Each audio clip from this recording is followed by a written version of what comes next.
Welcome back to Champ Talk with Branden Hudson. I'm excited today because I got my boy Chet back in the driver's seat with me, or passenger seat, or however you want to ring it. But either way, he's with me. We're going to talk about some good stuff. But first, like we ask in every episode, please like and subscribe to our channel if you get value from this. Also, if you think somebody else would get value from this, send this over there to them, share it with them so they can get a little bit of the Champ Talk message of the day or message of the week or whatever floats your boat whenever you listen to this. But again, these are very important for us to get recognized on our streaming platforms. Doesn't matter which one you're on. And if you're feeling great, feeling kind, feeling generous, please give us a review. That hits even harder. But without further ado, Mr. Chet, how you been, brother? Wonderful. Yeah? Wonderful. How's everything been going? I feel like it's been so long. I mean, I see you every day, but, yeah. You know. Well, yeah, it's been a minute, but, you know, sometimes we're like two ships passing in the night. Yeah. Or just two really busy people passing each other in the gym or something like that. I know. So. It feels like when we get here, it's like a whole different kind of energy for us. You know what I mean? Because we've got like the gym and the everyday things and how much, you know, I drive you crazy. But when we get here, it's like, you know what I mean? Champ Talk mic is on and we're talking about some good stuff. Yeah, because out there, sometimes we get like the 5-minute conversations that take like an hour because it's like, and where do we leave all? I don't know. But anyway, yeah, good to see you. Yeah, definitely. Glad you're back. I'm definitely glad to be back, man. We took a little family cruise. It was a great time, you know, all that fun stuff. But let's get right into it, man. You know, when the folks see this, we're probably going to be at the last week of January, first week of February. And you know, like I know, you know what I mean? You know, for everyone that doesn't know or is new to the podcast, you know, Chet helps me run SPY MMA Fitness. He does all the back end stuff. He does a lot of the social media. He's the guy, you know what I mean? Handles customers and clients. I mean, it's just, you name it. He trains people. It's a lot. And for us, you know, we're located inside of Pure Fitness. We have this huge, you know, facility that we get to, you know, kind of ride the coattail of, and we also bring value to. And for us, we've noticed that we don't really get too busy on the gym billionaire status time of the year, right? That the typical gyms, not MMA gyms, but gyms in general. Maybe even MMA gyms. I don't know. Maybe, I don't know. We do see other gyms that kind of get packed and a little quiet this time of year. We don't hear nothing from them because I'm assuming they have the New Year's resolution people that right. come on board.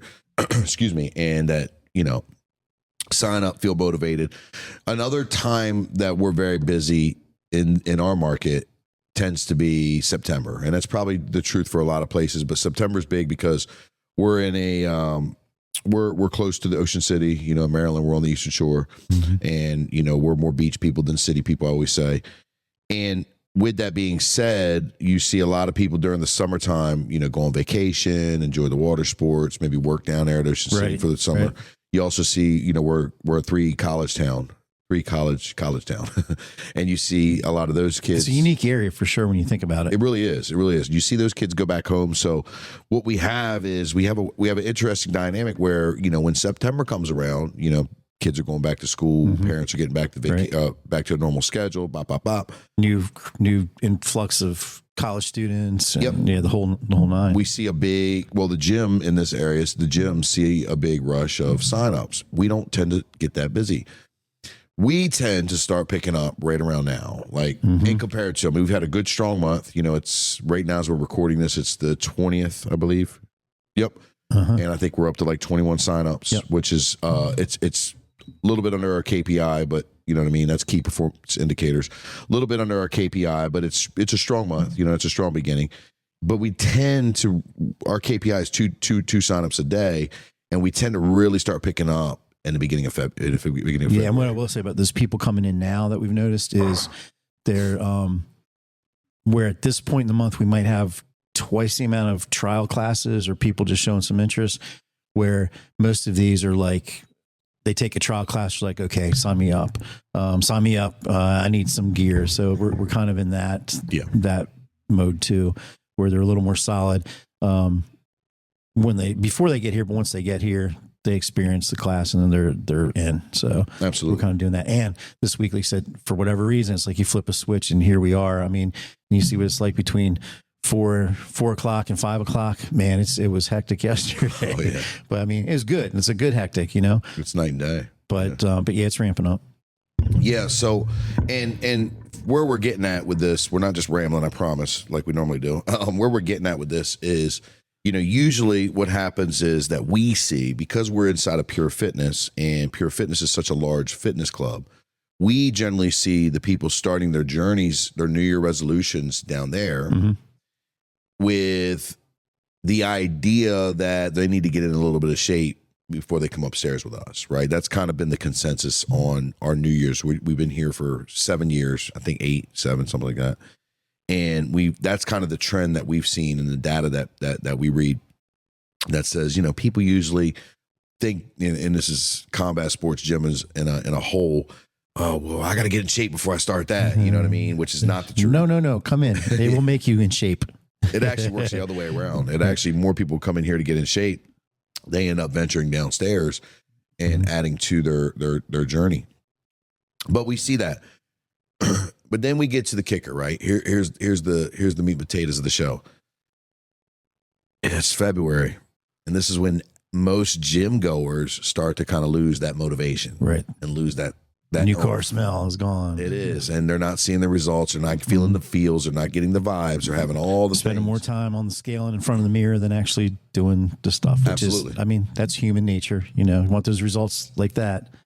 So. Well, and to their credit, you get the results really quickly. It's weird. Like you get like a burst of results within that first month and a half. Then there's the plateau, like anything. And I don't even think that's the plateau time. But you're treading on the right theory. It's not necessarily the plateau time because it kind of slows down and then it picks back up, I think, around 3 to 6 months. But then the plateau comes about that. That 6-month period is like when I think, and I've experienced, especially with my clients, like when you see that real, drag in your results, then all of a sudden you start getting discouraged, you start thinking it's not working, blah, blah, blah. So where am I going with this? What do you think is some solid advice to other combat sports gyms, right? Because I don't really, excuse me, I'm in a weird place. And I think we're in a weird place, excuse me, and you can agree to this. We're not really competing with combat sports gyms at SBY, right? I mean, we are obviously in competition, and that is our niche. And I'm not overlooking that aspect, right? I'm not trying to sound brash, but you and I talked about this a lot of times. We're competing with Pure Fitness. You know what I mean? In a more healthy competition, not in a we want to outdo the boss. You know what I mean? But at the same time, it's like we're working to be Pure Fitness standard. We're not working to be Well, that's part of the whole thing. Is it's that it again, like like the Eastern Shore is a unique area. This is a unique situation, model, dynamic. Synergy with being inside a big gym like this, a big state-of-the-art facility. It is that because we have people coming here for combat sports, and now they found their home gym at the same time, and vice versa. But yeah, because of that because of this unique model, I think it's exactly what you're saying. It's not necessarily competition with other places, but kind of doing our own thing, it's definitely a different model. Yeah. So that means we're going to be doing different things, taking different routes, and by far, and that's really what separated us from a lot of our competitors in the combat sports spaces. If I'm trying to compete with the guy down the street, and the guy down the street's at a C level, and we're inside of a facility, or we're a level potential club, we need to be looking at competing with the A's, not with the C's. You know what I mean? Right. I'm not trying to make a dig at anybody. I'm just giving a comparison. And to give you an analogy with that, being in advertising for a long time, some of the feedback would be, we'll take like roofing, for example. So you have a company that might have been around for a while. They're a bigger company. They've got a lot of jobs, and their prices might be above other people's prices for good reason. They've got a crew of 50 people instead of 5 people. They've got vehicles to maintain, all this kind of thing, but they can't service everybody. And if they tried to do that, they wouldn't be doing it. So sometimes there's that. They're not going to go there, but they're going to find they're going to be looking at price or something maybe versus the value. Maybe waiting 6 more months to get the thing done if it's not an emergency. So I think we see some similar things like that because it is a different animal here, but you know, they're going to go somewhere, and that's just the area, you know. And when you think about, we made this point before, it's really a small number when you look at the whole population that are actually involved in combat sports, whether it's, you know, casual, you know, hobbyist or serious fighter or just getting in shape. And it's a very small amount of people that go this direction, even for just, you know, weight management or just staying in shape, where they could just get on treadmills and work on machines and stuff like that. So it's a smaller number. If that makes sense. I totally agree with you. And that's the thing. So, you know, circling back to I know I get long-winded, circling back to my original question, you know what I mean? With all those components that you mentioned and I mentioned, because we got to give some value on this episode, and I really want gyms to really hammer it home and be successful. You know what I mean? Other gym owners don't see it that way, and that's a shame. Not all. But I think the competition's healthy. I think that the more that people are exposed to combat sports, exposed to fitness, exposed to a different lifestyle, the more that we have the ability to capture more of the market. You know what I mean? Just because, and whoever it is, whatever gym, it's like you got to provide that value. Yeah. And you know, when they got to have a good experience. I mean, and it doesn't matter the name of the gym or where you are. It's for an industry. Yeah. You know what I mean? So if they have a bad experience at gym ABC, then, you know, all the other ones are like, oh, you know, combat sports, this is just like, it's not what I thought. This is stupid. I don't, you know. So talking to, not to cut you off, talking to your gym owners, your gym members, your instructor, excuse me. What do you think is critical this time of year coming up, the end of January, to keep your guys and gals showing up? Keep your guys and gals showing up, keep them sending you referrals, you know, keep them coming in the building and keeping that motivation they had 4 weeks ago. Right. Say the biggest thing and from your experience, because I know, and I'm sorry to cut you off again. I know you're on a roll. Yeah. Go figure. But it's important. I want our listeners to understand that Chet's not an instructor. You know what I mean? Chet is the guy behind the desk. You know, Chet's the guy behind the screen. You know, Chet's shakes hands and kisses babies a lot, you know, and helps people out. But I want people to understand Chet sees the inner workings of this machine.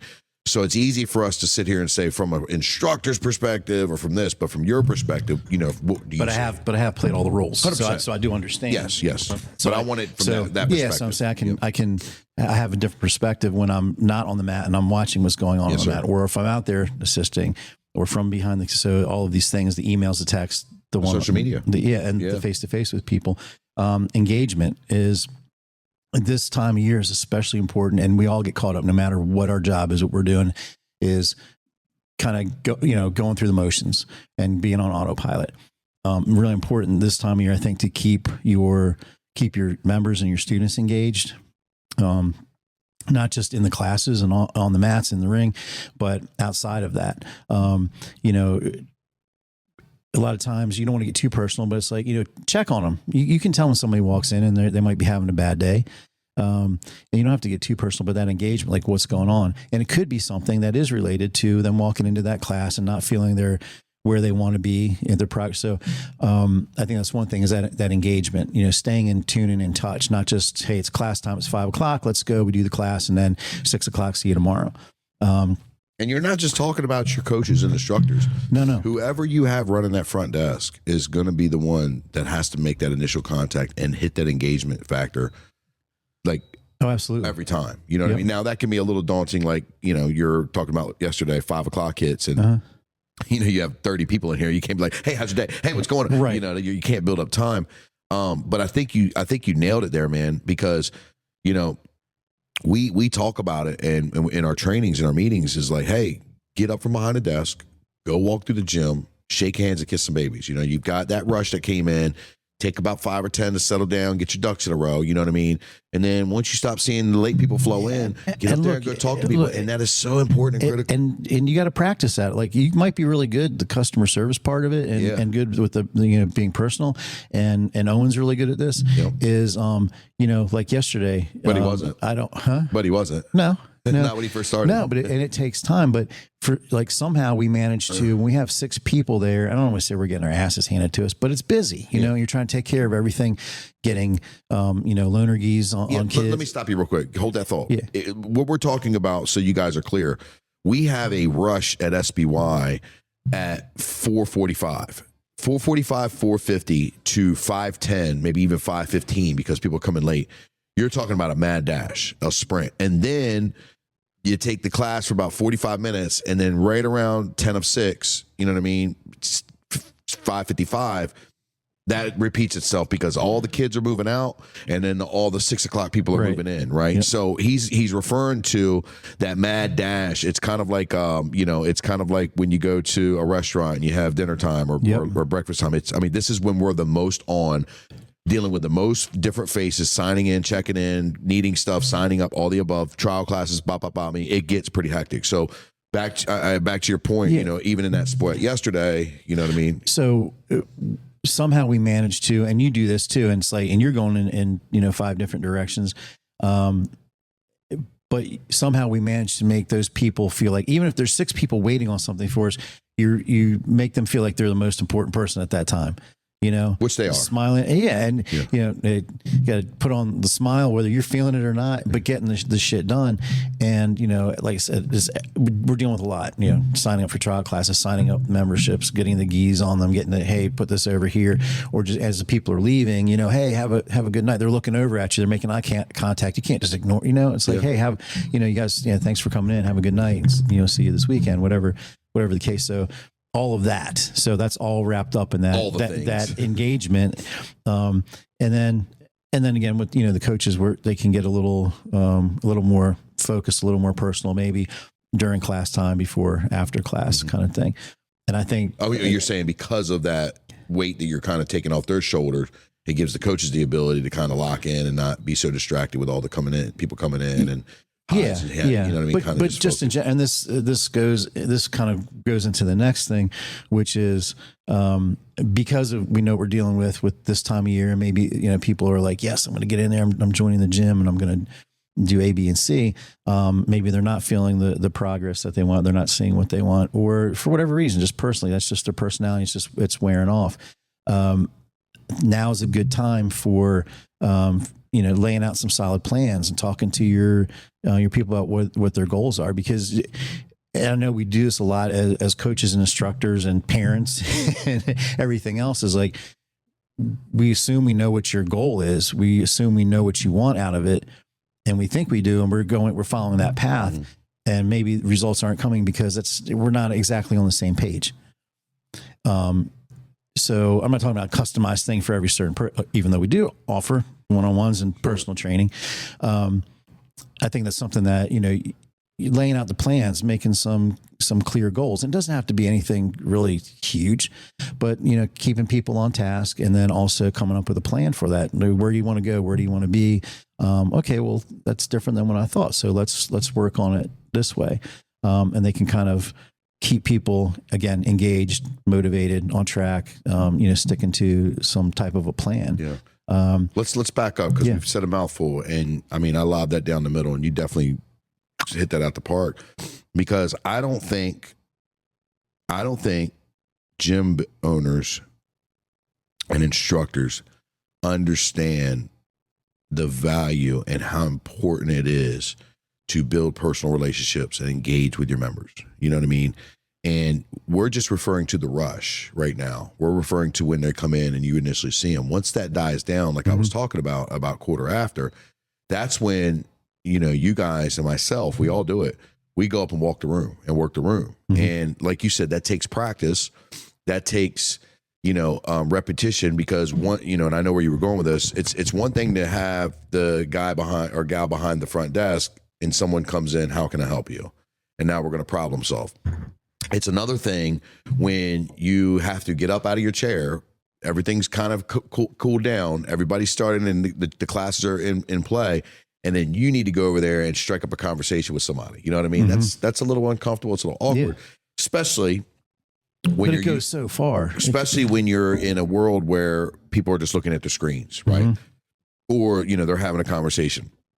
And you're right. It goes so far. Like that is such a underestimated skill today that people fail to understand is just so important to having the people in your members. I mean, or having the members. And as an owner, and if you have, if you're the owner and you're also you're an instructor and you're doing all of the things, it's you've got to do that.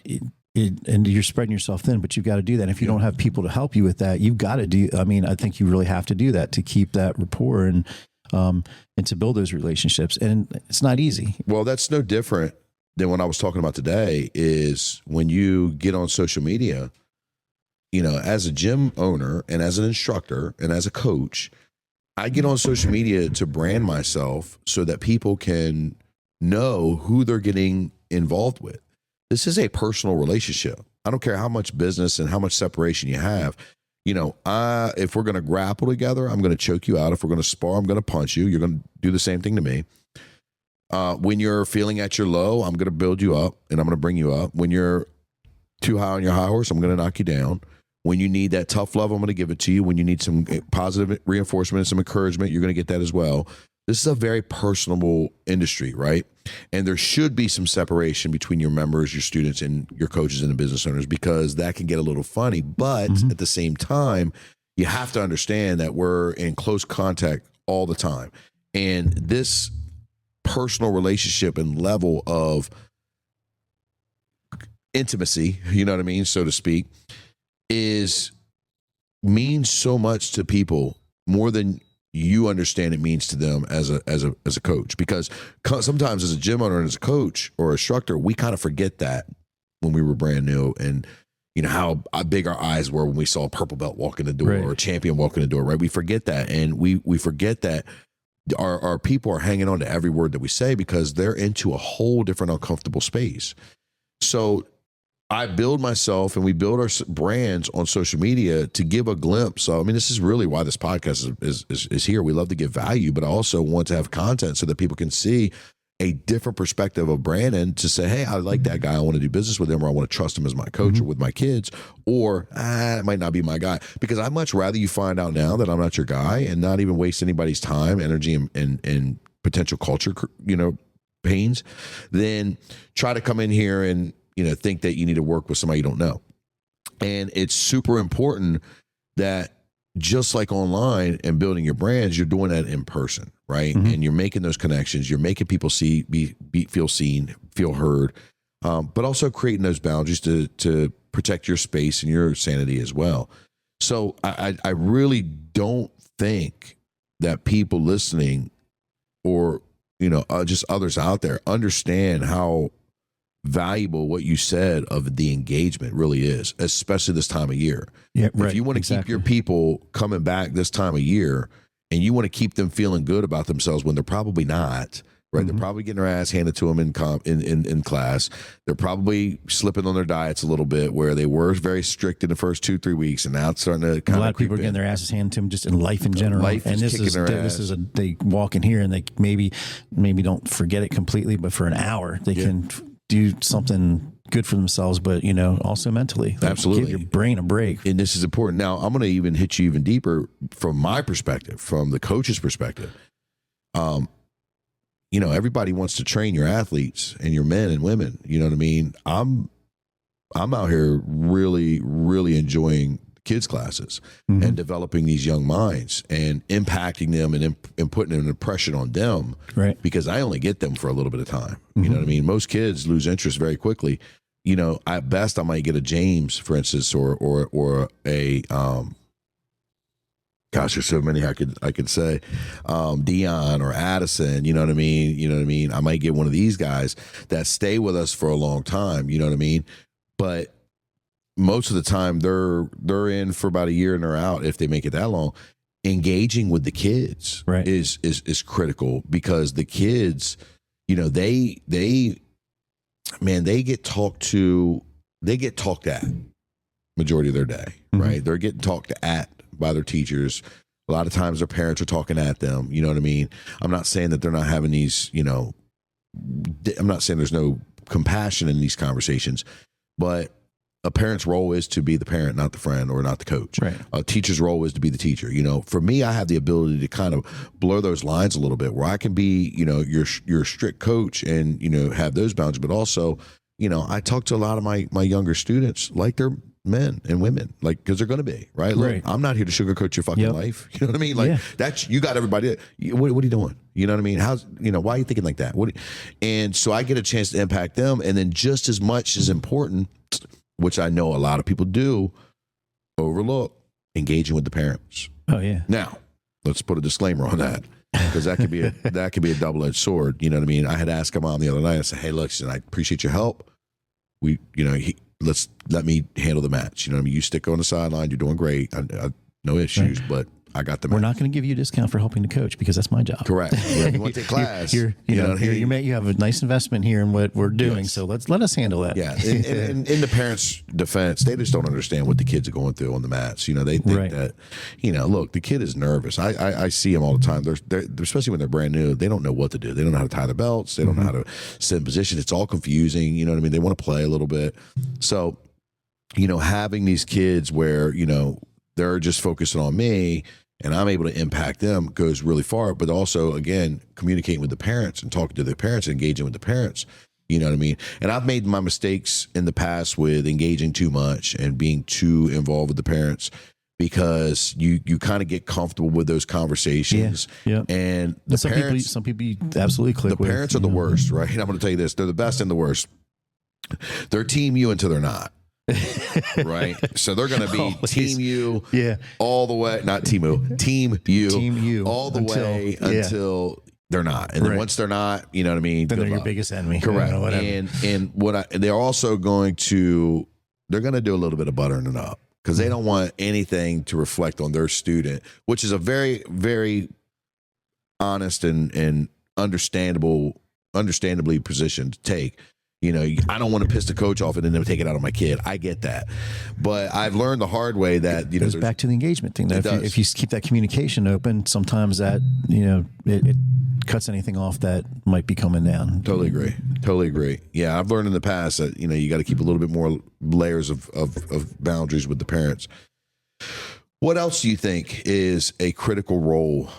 Because I think the engagement is, well, let me take it back. That's a very broad thing, and there's a lot of stuff that goes into that. It was the most important one, and I have to give you credit for that, because people really, really don't understand how important, not just in this industry. Like right now, you're looking at data that's showing in big businesses, big industries, corporations, small businesses all across the board, the companies that are being able to stay in business are the companies that really not only give a good service and give a good product, but are very good at the relationship building aspect of business. And this has been a phrase for years, but it's true, and I think more now than ever is high tech but high touch. Ooh. They want the high tech, and everybody does, and we use it, we need it at this point.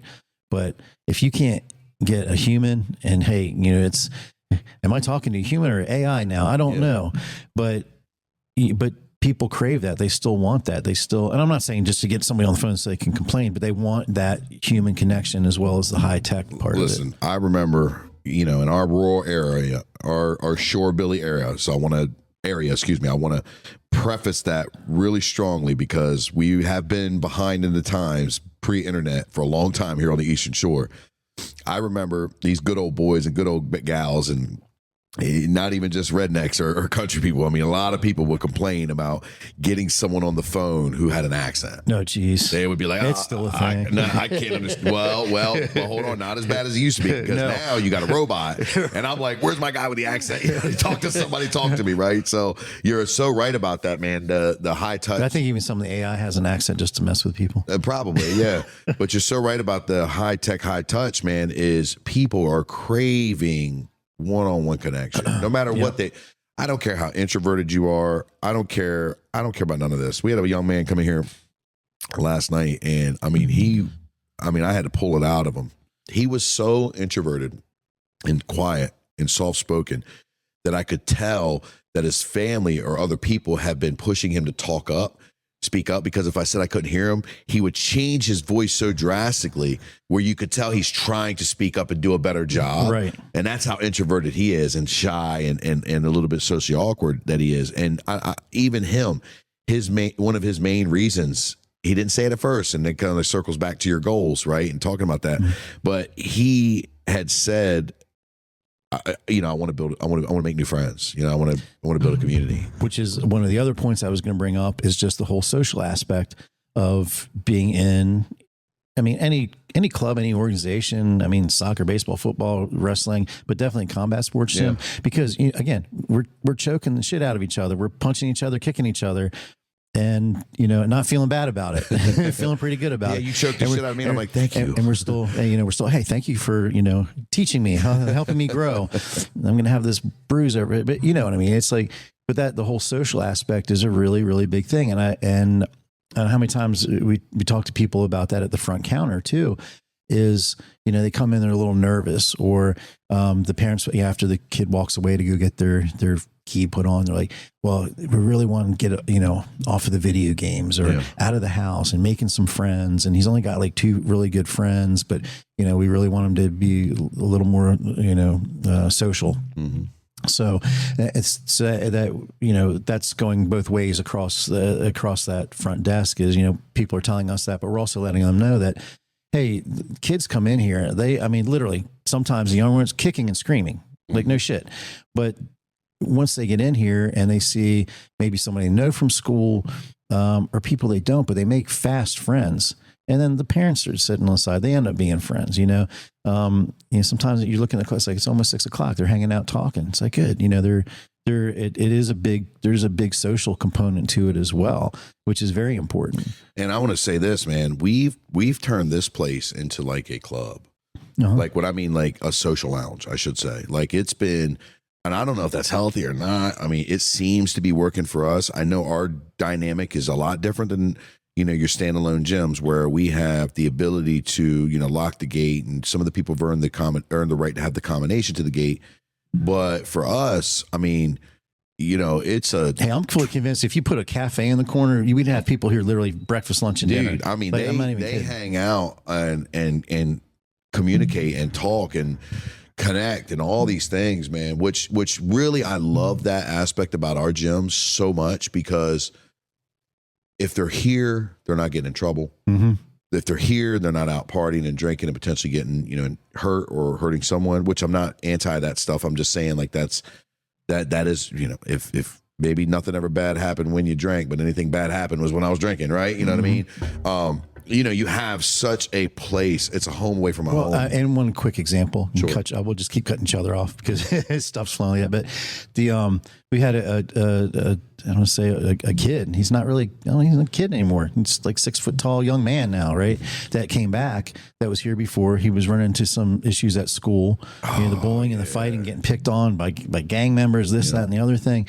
And, I'd like to think that, being here for the time they had something to do with decisions that were made. And it 100% he walked through the door with his dad, and my jaw dropped. I was like, oh my God, dude, like, how are you guys doing? And I swear he's like a foot taller, looks like a man now, you know what I mean? Yeah. And it's like, but now he's back. And let's back up. When he walked in, his smile was ear to ear. He was so happy to be here, so proud of himself that, he got a chance to get back in here, moved out of the area for a little bit. I mean, to your point, dude. But doing cool stuff. He's going to be a pilot. Like, he's flying planes, man. It's like, anyway. Well, and the thing is that I think you were kind of alluding to is he's just now getting back into the swing of things from a different perspective, where he was a child dealing with some problems. Now he's kind of got his footing a little bit. He's older. Wait till he gets a hold of the network. Wait till he starts making his connection and his friends, and kind of sits in here and gets it a little bit.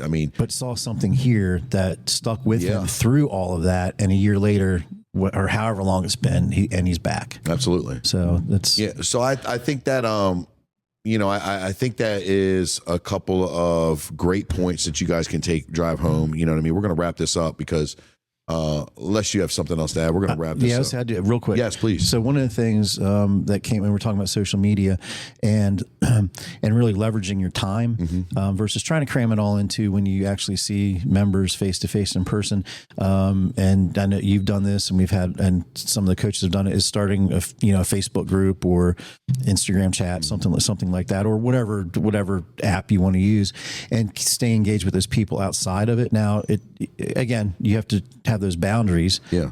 But if it's a group of kickboxers or jiu-jitsu people, or maybe people that are competing, starting those Facebook groups, and then maybe not just members, but other people that you want to invite in there and showing them value and keeping them tuned into things too. That's just an extension of that class and of that coach. Well, what I like to do is I like to have the Facebook group for existing and pre-existing members. I don't like to kick people out of the group if they're not a member anymore, because I think that you're going to still get value to some degree, and you can get something from, what we have to offer. But yeah, totally agree with that. And the group chats, we have a couple of them going on. We've got the Facebook page, we've got the Instagram group chat, and then we've got personal group chats where, everybody's kind of, just communicate with everybody. And then they've got their own sub chats where the kickboxers have their own. And this is healthy communication. This is accountability. This is keeping everybody engaged, and a great way to kind of, just let people know you're one of us, and we see you. So there you have it, guys. There for you gym owners, combat sports people. You're looking at this time of year where you're potentially trying to sign up, or keep people, engaged, keep them coming to the gym. It's, the first month of the year is over with, or just about. We're ready to kind of tackle these goals for Q1, and then get ready for the summertime and springtime. The first thing we say is engagement. Engagement is number one. Talk to your members, build the relationships, build the community, get people talking. It's going to feel uncomfortable at first. It's not going to feel natural because it's a little forced, but it is so critical to your business and to growing the referral process, the retention process, and just making people feel seen and welcomed. The other thing is make sure that you are having those groups that we talked about. You know what I mean? My train of thought went for the second one. Excuse me. Building those groups and building those networks of people that you have. That goes a long way with having those Facebook groups, the group chats. Sorry, I'm losing my train of thought. And just having as much communication as possible, you know what I mean, that you guys can get talking with each other, building that community, building that social aspect, which people really, really want. They want that connection. They want that real feel. And what was the other one? Why did I lose my thought? I don't know which one you were going for. 3 of them. You made 3 good points. Well, I'm not going to sit here and mess it up.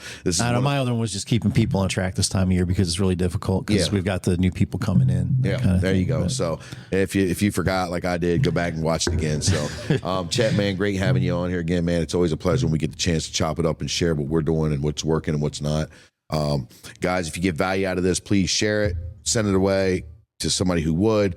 Message us, let us know, leave a comment, leave a review on what we can do to get better, or just what you thought about this episode. But until then, guys, see you next time. What are you doing today to become a champion?